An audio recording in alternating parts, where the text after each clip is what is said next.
All right, everyone. So we have our third speaker here with us today. And Hassan, do you unmute yourself and do Hello, you show us yourself as well? I can hear something. can you hear me? Yes, I can hear you now. I Yes. cannot see you, but I can Um, definitely hear you. I can see you now too. hello. Good to see you, Elena. How are you?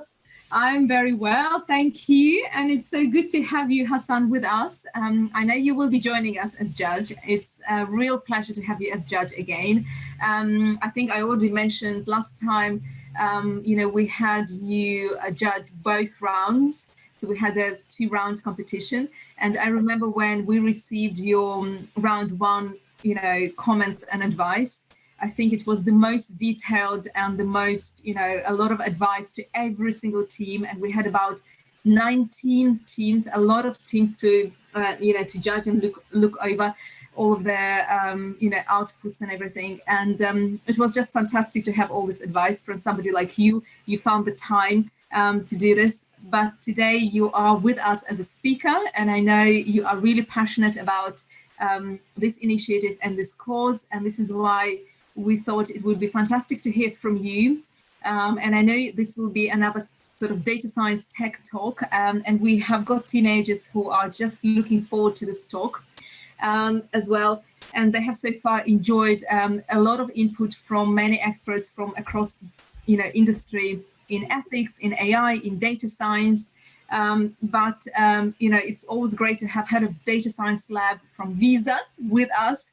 And it's just amazing to hear what you have to say about all of these discussions. Probably some of the stuff won't be new to them, but it's good that it comes, from different angles, and it may be repeated, or, because maybe somebody has already mentioned some stuff, but it's fantastic to hear from different people. And so I'm really looking forward to that. Absolutely. Well, Thank you, Elena. It really is a pleasure to be part of this setup, and to me, it's a celebration, right? It's a celebration of your effort. It's a celebration of all the talents that we have and the newcomers into data science and AI. I know it's a cliche, but we really do learn from each other. So we learn from the teams as much as we try to share our experience with them. So it is great to be here. fantastic. Well, it's over to you now, and I'm Okay. really looking forward to hearing what you have to Well, say. look, let me see if I can share my screen. Let's see what I can Yes, do. you should be able to, but let me know if you're having. And then let me see if you can see. Yeah, I can. Yeah. Yeah, it's perfect. Okay. Well, look. So hello everybody. It really is a pleasure to be here, and it's great to be part of your activity and your event. My talk today is around AI modeling, building a model, and some of it is going to be a bit technical, but I'd like to share with you my experience over time and how I see modeling, because to me modeling is not a mechanical exercise. Modeling is much more than that.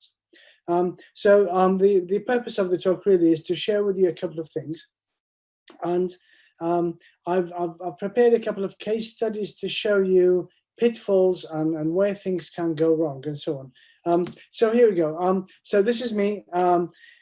I've been around for some time. I'm currently head of research and non-client engagement, data science in Visa. Before that, I was a consultant, and I started life as an academic, where I spent about 12 years teaching data science and statistics. So I've been around the block. As you can see from my picture and then from the video, I'm much younger now, and I have more hair. And this is life and time for you, right? Presentation. I'm going to walk you through an introduction of predictive modeling and modeling in general, and to show you how it is in the nature of humans to want to build a model to understand the world and to understand things around them. We then go into building models, and I'll show you how I liken building a model to an artist working.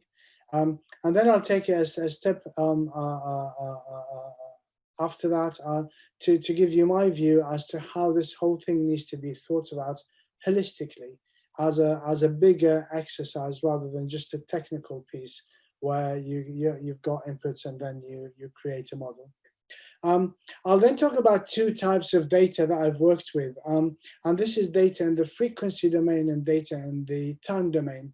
And in here, you'll see some basic definitions and discussions around what this frequency domain, time domain business means. And with each one of these, I've chosen an example of how modeling is an art, how an automatic model will not get you where you want to get to. And hopefully at the end, we'll have a bit of time for questions. So I hope that this is okay as a structure of this presentation and talk. So here we go. Look, the thing about making predictions, right? This is something that is in the DNA of humans. Babylonians looked at the stars, and they actually divided the sky into 12 zodiacs. And they used astrology to try to understand what the wills of the gods are, right? To predict what the wills of the gods are. And so that was what 2,000-3,000 years BC. And that exercise continues. I'm a Gemini, right? And you know, we all, or some of us, would look into horoscopes to see, to try to predict or to see what others have predicted our future is going to be. Equally, if you come from a Middle Eastern culture, you will know that grandmothers tend to read coffee cups, right? And again, it's an attempt to tell the future. In the West, you've got tea leaves, and then you've got all other sorts of cultures and activities and exercises. A lot of them are cultural. The aim, yet again, is to try to predict what's going to happen in the future. And then, of course, you've got your crystal balls, and you've got the typical fortune teller who looks in your eyes and then looks at the crystal ball and tries to tell you what's going to happen in the future. This particular fortune teller is connected to data, as you can see, and this is the new world where data about activities is used to predict or to model what's going to happen in the future.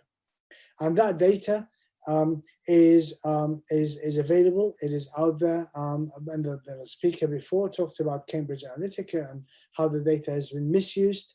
I'm pleased to inform you that there's a lot of companies who use the data responsibly and ethically. And as you embark in your journey to start to learn about how data can be used, my invitation to you is to consider the ethics and the responsible use of data. Responsible ethical models are good models. Any other type of models is not so good. The additional layer to that is what we call TCF, which is treating customers fairly or treating people fairly. And in that, even if the model is ethical and a responsible use, you have to also ask yourself whether the results of your model is causing you to treat people or your customers or anybody unfairly. You have to use your models to further the fair treatment of everybody around you and everybody and everything. In fact, so in environments, animals, people, you know, just be ethical, be responsible about the way you use data. So, so it's in our DNA to try to predict the future, right? And one of the best pastimes in England or in the UK is the weather, right? Only because you know, what we tell people in the UK is that if you don't like the weather in the UK, wait for 10 minutes, because it is not uncommon to see the 4 seasons in one day twice, which is quite an unpredictable thing. You don't know whether to take an umbrella or to wear a t-shirt when you go out, which is fantastic, right? And if you're trying to predict the weather, I'm going to let you in on a secret. If you predict that tomorrow is going to be exactly as today, you'll probably be about 70% correct, right? So predicting something to an accuracy of 60 or 70% is very, very easy. And our task as data scientists is to push that boundary further, is to take things beyond that guess and beyond that obvious prediction, to limits that that would allow us to use modeling as a competitive advantage, right? The second piece around this is that when you look at the weather forecast, forecasters would tell you what happened in the past. So, you know, we had this high pressure, and this is why the weather was stable yesterday, and temperatures were steady at a certain limit. And this is fine. When you look at the past and you try to explain what happened in the past, we call this descriptive. So this is descriptive modeling. If you're trying to build a model to understand what happened in the past, it's called a descriptive model. If you're trying to build a model to try to see what's going to happen tomorrow, then it becomes a predictive model. And these two types of models are totally different, right? Because descriptive models, they just look to explain the past. So you can have as many variables and as many inputs and as many transformations and features as you like, so long as they're logical in some ways and they explain what happened in the past. A lot of techniques can be used in descriptive modeling, and some of the modern data mining techniques, decision trees and all the branches of the decision trees, no pun intended, they all look to explain or to describe what happened in the past. To build a predictive model is a slightly different activity, only because predictive models are more difficult to actually assert you don't have what you're trying to predict, and therefore it becomes extremely difficult to decide, you know, the signal from the noise and then what things to keep and what things to take out. Personal experience and my advice to you is that in descriptive modeling, just do add as much as input as you like, and make sure that you use logic to sense check whether the inputs are explaining things for you. In predictive models, the simplest of models tend to work much better than the complex models. And there are methodologies that would have only 4 parameters or 5 parameters, and these methodologies have persisted across time to be the standard of predictive models. The more complex the model, the more liable you are to be explaining noise and things that are not going to happen in the future. And therefore, whilst explaining the past and giving you a good descriptive component, the predictive component is going to suffer. And it's always a balance, and this is the first item of that art comes in, because everybody does this differently. My advice to you is to use the principle of parsimony. Parsimony means stinginess, means that you don't add a parameter or an input to your model unless you are absolutely certain that it is explaining a significant component of your variability, of the data variability, right? So parsimony is a good word to add to your dictionary. I hope that all this is making sense. Models are used everywhere. The article on the left-hand side from Retail Week, and it's a relatively old one, and I deliberately kept it. It's from 2013, and back in 2013, Tesco and a lot of other retailers, leading retailers in the UK, were using, as they still are using, predictive models to link the weather to what people buy and make sure that they have the right stock for their customers, such that customers come in and find what they want. And weather is just one of the variables that is used to explain that. There's quite a lot that goes into that piece. And this is a perfectly legitimate activity. Their aim is to provide their customers with the best possible service. So fantastic and good for them, right? The article on the right is a famous piece that I'm sure you've heard about. And this is from the US. And the quote is as follows. It's from a father. And he says, my daughter got this in the email. He said, She's still in high school, and basically that supermarket predicted that this girl was pregnant, and they started to send her promotions around having a baby and baby clothes. And so the father wrote a strong letter of complaint about this, and made quite a big fuss about this piece. The twist to the story is that a week later, it was discovered that the girl was actually pregnant. So the supermarket's prediction was correct. But this to me is a massive story around not the model getting a predictive point correct. It's not that. Models can do that, right? It is about how that prediction is used, and whether it is used in the right way, whether it is delivered to its user or to its end user in the right way. And back to that earlier point about treating consumers or customers or people fairly. Was it fair for that prediction to be used in this way? Maybe it was. I'm not saying it wasn't. But it is a question to be asked. And when you build your own models, you need to be asking yourselves these questions.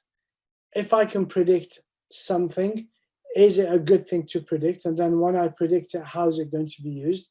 How is it going to be affecting people? And back to the question of ethics and responsible use of data. Am I adding positively to the community, to my world, to my business, or am I creating resentment by churning the data in a certain way, right? Anyway, so just a couple of examples here. This slide to me shows the modeling problem, and this is a general piece. I won't go through all the points, but these are checkpoints for you guys to look at and to go through when you are, or if you are, trying to build a model. And my thing around this is that I do liken this to an artist's work, right? So the first thing that you have is a set of inputs. This is your raw data. And in your raw data, you have to make sure that the data is clean, there's no measurement error. Have you missed any important colors in that set of tubes and so on? And as you get your colors, you start to mix your colors, right? And unless you are good at mixing your colors, you're going to produce something that anybody and everybody else can produce. And therefore, if you're looking to produce a masterpiece, then you're looking to not only take the inputs, but to spend time on that feature selection and feature creation. Because your unique colors that come from the feature selection are going to differentiate your product, your painting, from somebody else's, right? And as you take your inputs, we call these independent variables in statistics. As you take your inputs, you put them in that model, right? And you want the model to produce your predictions or your descriptions for you. And you need to ask yourself about, am I using the best modeling approach for the data? How do I choose the best model? And then how often do I need to refresh the model? How often will I have data to refresh the model?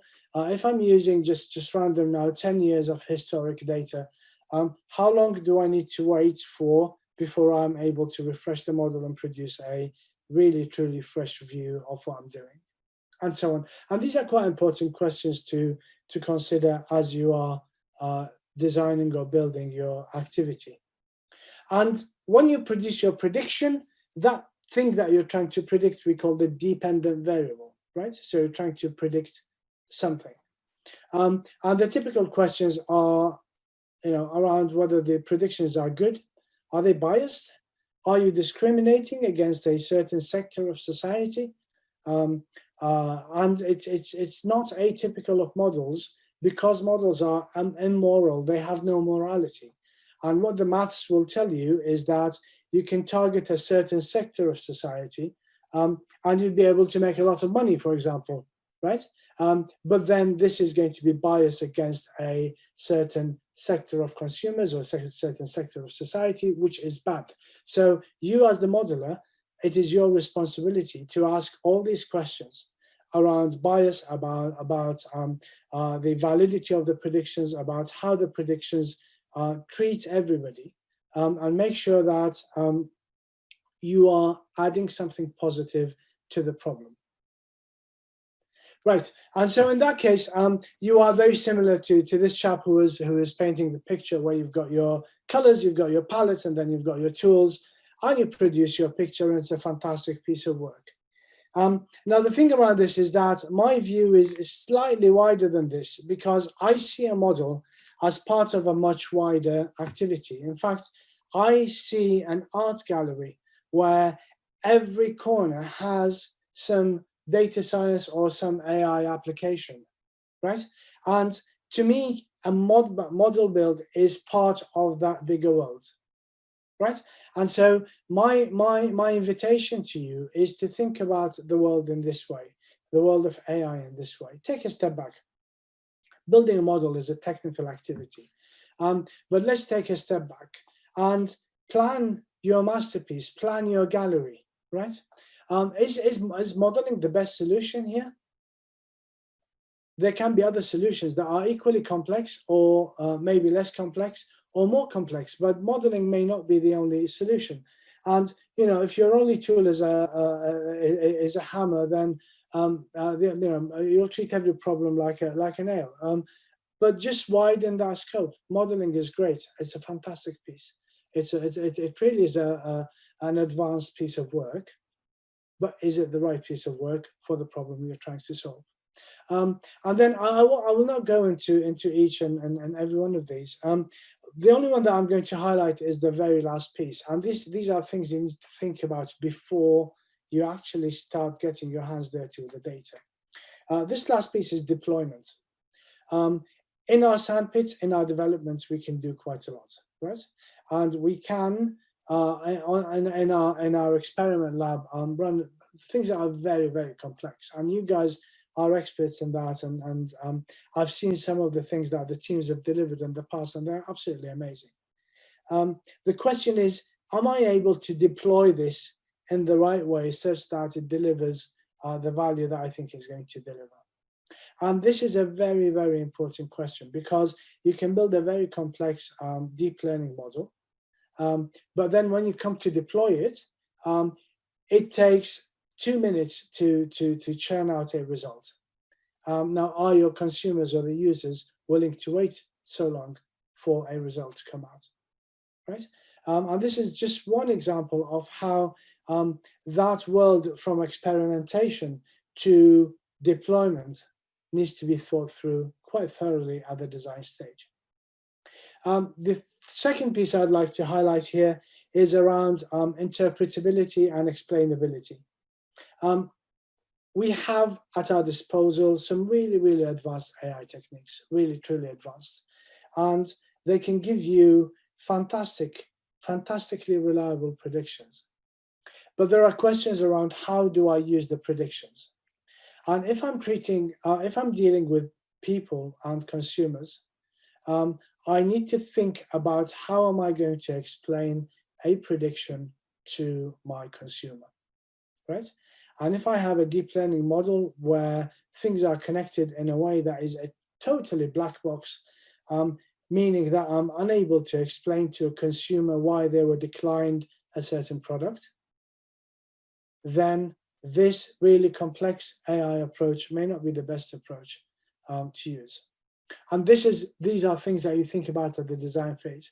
And instead of going into a deep learning model, you probably choose a simple logistic regression model, only because the linear equation would have some very explicit parameters that you can explain to your consumer.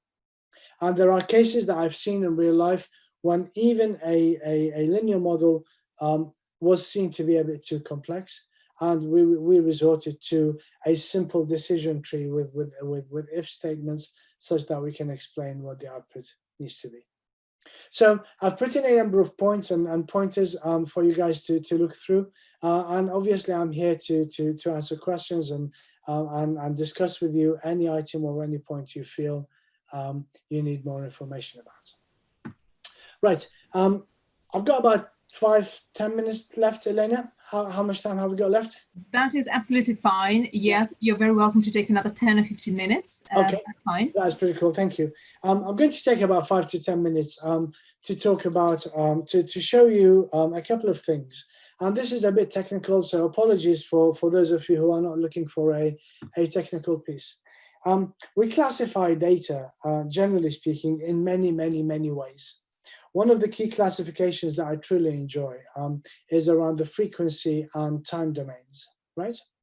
And what you see on the screen is a very crude definition of frequency domain data. Frequency domain data will have no time components. You're looking at some individual item, number of claims over a period of time. You're looking at commission. You're looking at counts of things. You're looking at distance. You're looking at things like that, right? Rates of unemployment, for example. Infection rates in COVID are typical frequency domain data, right? And typically you get this in a flat file where every row would be an individual in your, not necessarily a person, but an individual observation with quite a lot of things against it, right? And this is called frequency domain data. We love it. It's the bar chart that you see on the screen is a typical piece looking at some dummy data around the nations of the United Kingdom. Flat files are typically flat and wide. And what we try to do is, in that we have our dependent variable, which is the thing that we're trying to predict, and all the other columns would be the independent variables. So the columns would be the colors, the input, and then the dependent would be the picture that you're trying to paint. And we run a modeling approach around this, right? And this is called data in the frequency domain. Here's an example of that, right? This is synthetic data, so don't read much into what the data is saying. But the application is quite simple. This is days to customer churn or cancellation. So customers are cancelling, and we're looking for how many days until a customer cancels their service with a certain company, right? And we're linking this to age. And as you can see in this graph, as age increases, we see that the days before cancellation decreases. So older people tend to stay shorter with this particular company. But age is just one of my colors in that palette, right? Because in a typical frequency domain data, I have quite a lot of colors to play with.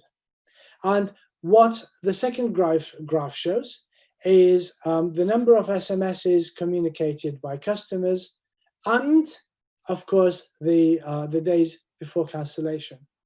And as we can see, the relationship is quite similar, right? And that when you have a similar relationship between two colors, two inputs, it means that you'll have a contradiction between these two colors. Maybe you can't use them together. In statistics, in AI, we call this collinearity. And if I look at the number of SMS messages and age, you'll see that the relationship is almost perfect, right?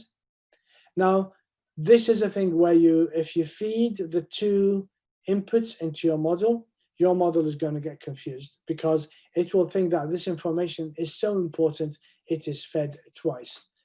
Whereas the fact of the matter is that it's just a relationship, an association between age and SMS messages sent, right? So this is just one of the small pitfalls to be mindful of in this activity. Here's another one, outliers. An outlier, the graph that you see is a typical prediction. The black line is the actual data. The red line is how the model is predicting the data. And the point highlighted in the circle is the outlier, right? And what this outlier is doing, it's causing your model to pass through the actual data, but at no point is giving you a good prediction. And you as a modeler, if you're following an automated AI approach, this can happen without you noticing. You have to take a step back and look at the picture that you're painting to see what the picture's doing. And in fact, in this particular case, if I take the outlier out, you'll see that the red line, the model now matches the actual data quite closely. producing a much better model. And these are things that, yes, there are some automated approaches that would allow you to put flags and things against them. It is worth investing time into that. So I hope that these two simple examples highlight some of the artistic side of building models. The second type of data that we talk about is data in the time domain, and this is effectively that graph that you see on the screen. Time typically is plotted from left to right, and you're measuring things against time. Your data can be daily, it can be hourly, it can be measured every minute. It can be weekly data, it can be at any resolution, right? Typically, these data sets are long and thin. You've got date or time, and then you have a set of observations, and it goes on for a long time. And time domain data has a totally different set of models compared to frequency domain data. The typical thing that we have is that if you're used to using regression analysis, and I don't know if anybody has told you about this, but it is not advisable to use conventional regression analysis when you're dealing with data in the time domain. There are other approaches that you need to research, and I'm more than happy to support if anybody wants to look at that, right? And time is fantastic because it creates cycles. People are creatures of habit. Businesses are creatures of habit. The moon and the sun are creatures of habit, right? And so you get seasonality, and you get trends, and you get level and growth, and all sorts of really, really nice things around time. And therefore, you will need to use time domain specific approaches if you're dealing with a model that uses time. I've included a couple of examples. So if you look at just random now, but consumption of electricity against time, right? This is a typical time domain data set. If you look at consumer spend against time, if you look at temperature against time is another one, right? So here we go. So this is a different type of data. There's a fantastic paradox around time domain models. This is a shop. The shop has two activities. It sells online. It also sells face-to-face in branch. And the models that you see, the top model, top left, is a model, a forecasting model, time domain forecasting model for online sales. And it's a pretty good model, right? Because it follows the trend of the shape of the data is doing pretty well. The next one that you see is the face-to-face model, the one on top bottom, bottom left, sorry. And again, in that model, the model is doing pretty well. So here we have one branch with two types of, or the data split into two components. You have online and you have face-to-face. And each one of these has a really good model against it. Now, if I combine the two and create a single forecasting model based on these two components, you will see that the forecasting model is not behaving well. In fact, it is missing the peaks. It is underestimating the troughs in the data. It's missing the trend. It is not a good model to use, not a reliable model to use. Even though the two models of the two components are pretty good and well behaved, the aggregate model is not. Right? By contrast, if I take the aggregate data, combine it all together, right, and create an independent sales model, this is the model that you see on the left-hand side, bottom left, you'll see that this model is much more reliable compared to the model that uses the aggregate. Right? And again, this is one of the things that as an AI practitioner, as an AI expert, as an AI user, you have to be mindful of some of these things. And automated, if you throw data into an application and the application churns out something at the end, you wouldn't be able to see these things, right? So you have to treat this as an art. You have to, at every step, take a step back and look at that picture. What is it doing, right? Look at the colors. Do they match? Look at the actual details. Do they make sense? They may make sense if you look at the actual detail on its own, but then if you look at it in the context of the bigger picture, you may not find it to be fitting or suitable. So this really is my advice.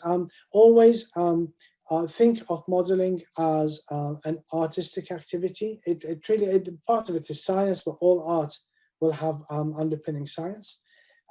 Always spend time at the design stage. Think of your art gallery, because you'll have some models, you'll have some analytics, you'll have some other capabilities, clustering there. You'll have quite a lot of things happening, and choose the best AI solution for your problem. And then make sure that you consider the ethics, you consider the responsible use of data, and you think about treating creatures, consumers, customers, everybody fairly, with no bias, right? Good models are ethical models. Ethical models are the only good models available. Any other model is not good. Right. And then, a couple of other take-home points on the screen. Visualize. Always plot your data. Look at your data. Know your data, right? In business, they say know your customer, KYC. In AI, KYD, know your data. You have to know your data intimately. Every single thing. Look at it. Why is it happening? Is this a result of Black Friday? Right? Is it Chinese Singles Day? Just be mindful that a lot of things can affect how the data is used. And the final point that I'll pick from this is the point that I picked on earlier, which is the production piece. Make sure that whatever you build can actually be used in production, in the application that you're trying to do. If you're using a Cray 3 or a massive supercomputer in Oxford to churn billions and billions of rows of data, think about the smartphone that is going to deploy that piece.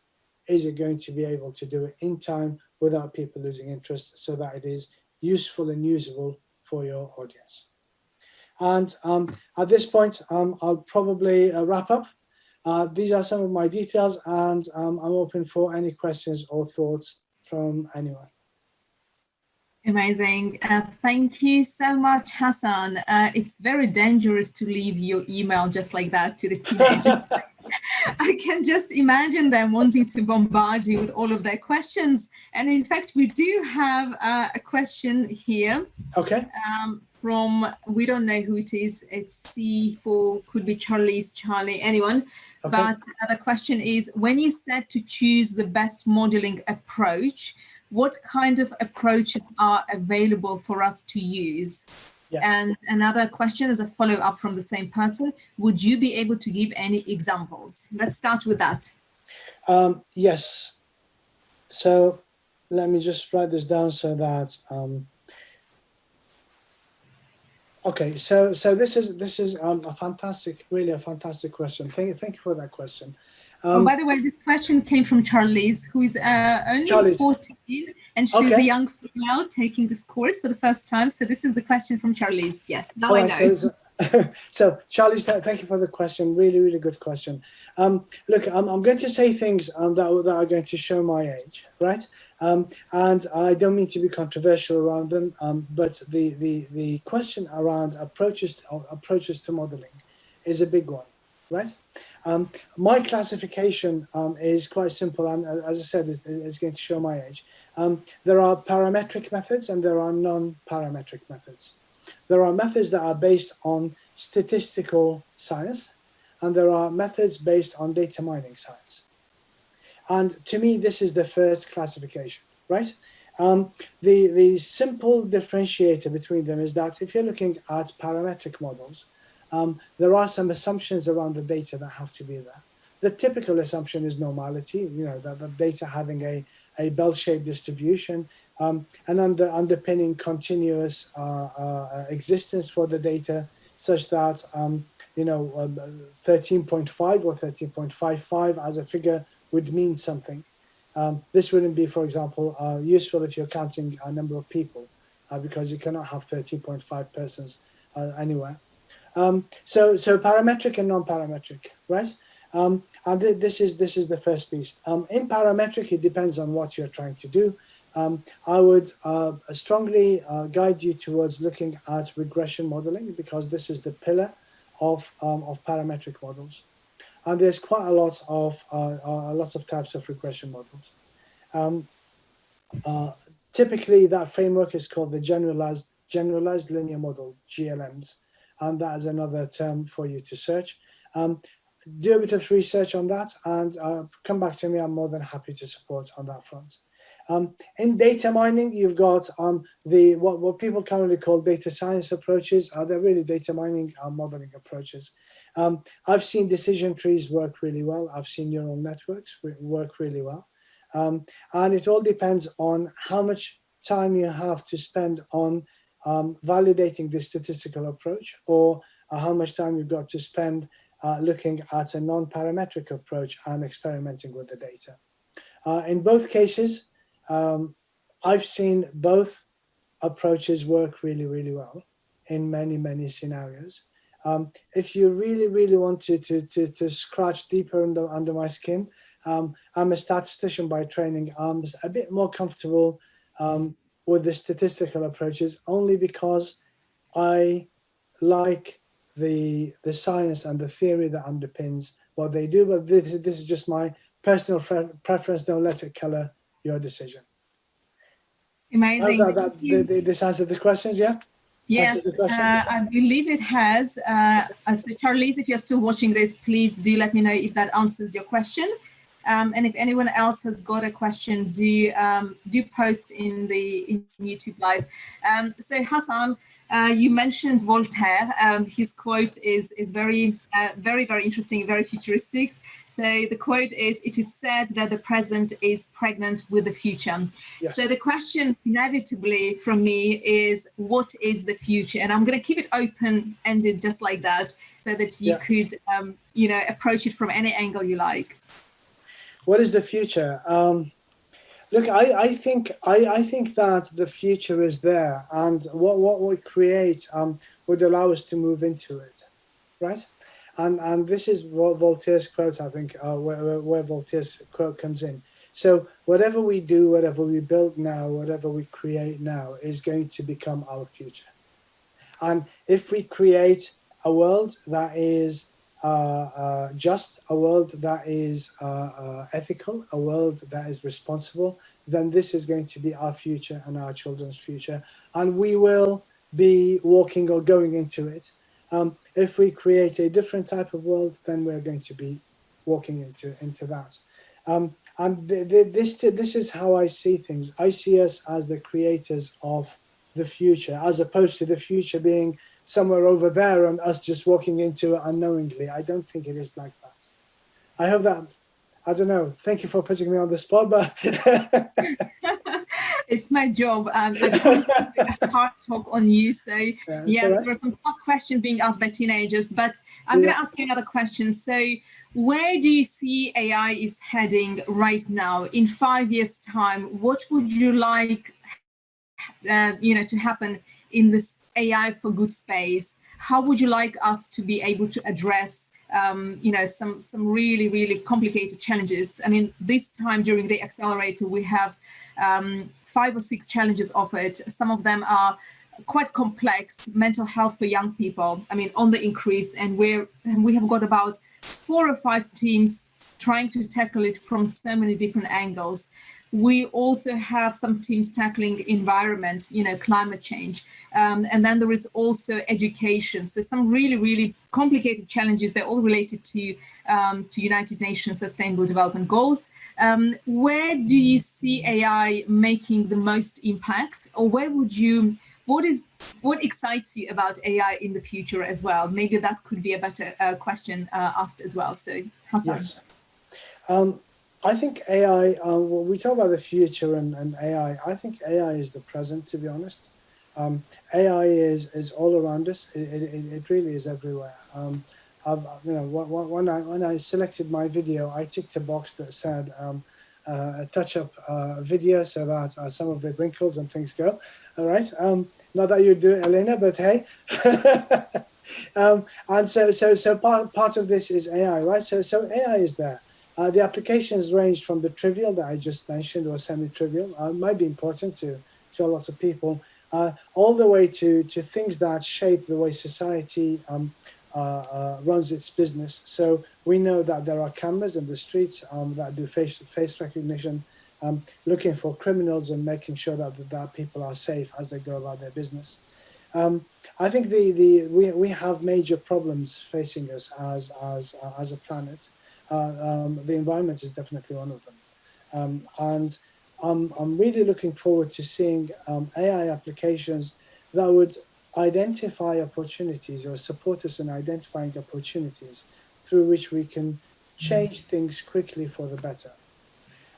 What we have currently is quite a lot of conventional modeling translated into AI, as opposed to a new paradigm in using AI for something different. There's a lot of research that I'm aware of, I'm part of, looking at AI to identify what is normal, and then to identify where the biggest opportunities are and where the biggest intervention can take place. But AI is not the only tool. I'd like to see AI sitting alongside the other tools. If we rely too much on machines, we lose the softer human touch of things.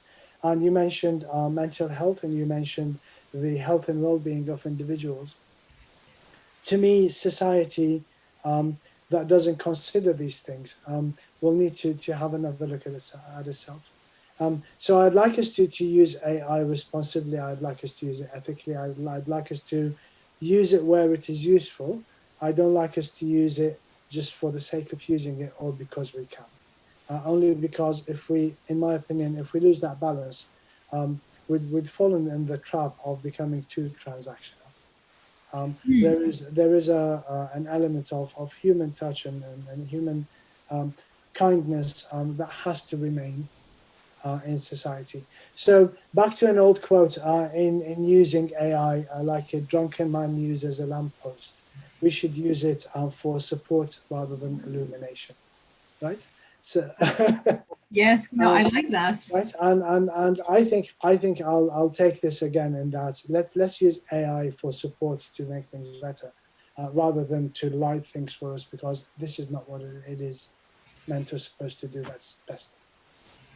No, I think I agree with you absolutely. So with startups, we do have this trend, if you like, and probably it isn't always a good idea, but we often like to launch a product really fast. You know, they always say start fast, fail fast. Yes. Now, with AI models, we really have to be careful about launching something super fast and getting it out there too fast. And it's the advice we kind of are accustomed to getting with businesses. But we know of some examples where it really didn't go well, like Tay, Microsoft chatbot, Yes. where it kind of got launched really quickly, and then it just had to be shut down. Yes. So what would you recommend to the young people who are out there? Obviously, we have got lots of different advisors helping them, business, marketing, you know, everything. Yes. I'm always very mindful and very careful to recommend, let's just launch it and test it. They are testing their prototypes, but what else should they be mindful? You know, there's certain advice that is applicable across the industry, and then there is that bit of advice that maybe not that applicable to specifically AI industry, where we really don't want to get it out too fast and to do some damage when we realized, oh my goodness, this is just kind of late and it's already done so much damage. Yes. Advisors, Hasan. My approach is quite simple. Firstly, please do not stop experimenting, and do not let the questions around ethic, responsible use of data, treating consumers fairly, stop you from experimenting. You have to be quite free in your experiments. What you need to be mindful of is how these experiments leave the test lab, right? Because this is where things can get, this is where we need things to be ethical and responsible. So this is my first piece. The second piece is that let's educate ourselves around what things we are looking after and what things we need to happen, and make sure that we have sufficient monitoring and tripwires in place to stop things with the early signs of things going bad. To me, I've seen, we mentioned things that failed. I can probably name many other things that have succeeded quite well. You see, and so between these, let's look at the failures, let's look at the successes. Let's create a world where we know what we are looking out for, and we put sufficient monitoring in place for us to spot things as they happen, and have the courage to pull the plug when needed and go back to the drawing board. But please do not stop experimenting. Do not stop trying things out. Do not be afraid to break your computer and hit the restart button and try afresh. This is how we push the boundaries. This is how we make things happen. But don't leave, quoting a famous chef, don't let bad food leave your kitchen. And so it's fine to do things in the kitchen, but experiment there, and then the things that would leave your kitchen you'll have to be quite mindful about what this is doing and how it works. So have a check in place to make sure that whatever leaves has been checked correctly, sufficiently for the items that we mentioned, and then make sure that as things go live, you have sufficient monitoring in place to spot things, tripwires, to spot things as and when they happen. Be courageous enough to, when these are spotted, to say, do you know what, maybe this is not working. I'm going to go back to the drawing board. Sorry guys, wait for me 2 weeks, I'll come back, take it back and make it better. That would be my advice. Fantastic. And that probably concludes our day 5 session, the live streams that we have been doing for 5 days now. And we're really grateful, Hasan, for all the incredible quotes and for all the incredible advice. Yes, no, I'm loving the quotes and everything. So I'm really grateful for your time. So you have literally raised our bar for speakers just now. So it has been a real pleasure having you, and I know you will come back as judge, and I'm so looking forward to showing you what these kids have been up to. So we have 45 teenagers. It was a really tough competition. We had to find these 44 superheroes, X-Men, X-Women, joining this cohort, and it's going to be really exciting. I have already had some amazing comments from mentors, and I'm just really looking forward to having you as judge. So before you leave us as judge, what will you be looking for in those algorithms? I know I will ask you obviously to check all the models. So now everyone watching here of live, now you know who will be looking at your code and all of your models. So yeah. Hasan, top three tips, advice from a judge to be, as we will be seeing you as judge soon. That's a very good question. I like novel ways of addressing problems, and this doesn't have to be complex. It doesn't have to be sophisticated. I know there's a human tendency to try to use all the colors on your palette to recreate the color white, right? But if you have a tube with the color white, just use that, because it will get you where you want to be. So simple but novel approaches to solving problems usually catch my eye. The second piece is that if you're using the tool, it's demonstrating that you have looked into how the tool is used and what are the pitfalls around it, what are the responsible ways of using it, and then how do you know that the tool is used in the best way. And so, if you're building an AI model or you're building an application, thinking through the process, the end-to-end process is quite important. The third piece is being realistic about how the whole thing is going to be used.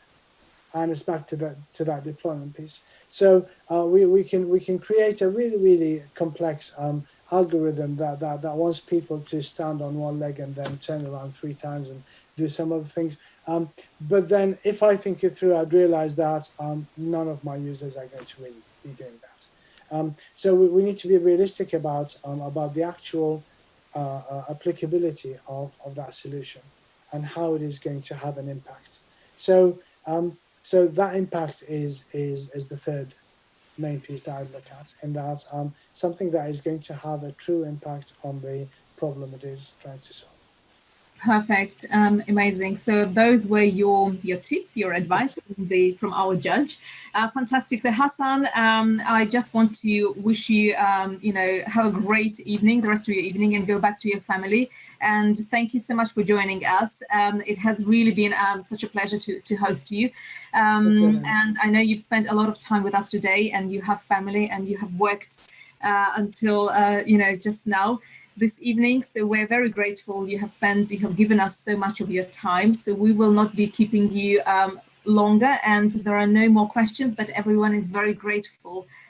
It was really a very insightful presentation, and you will see this shape them, and you will probably see how this will influence their products as you will be judging them next week. So I'm really looking forward to that, and we'll see you then. So thank you for joining us today, Hasan. Thank you, Elena. Thank you, everybody, for listening, and looking forward to seeing your fantastic work.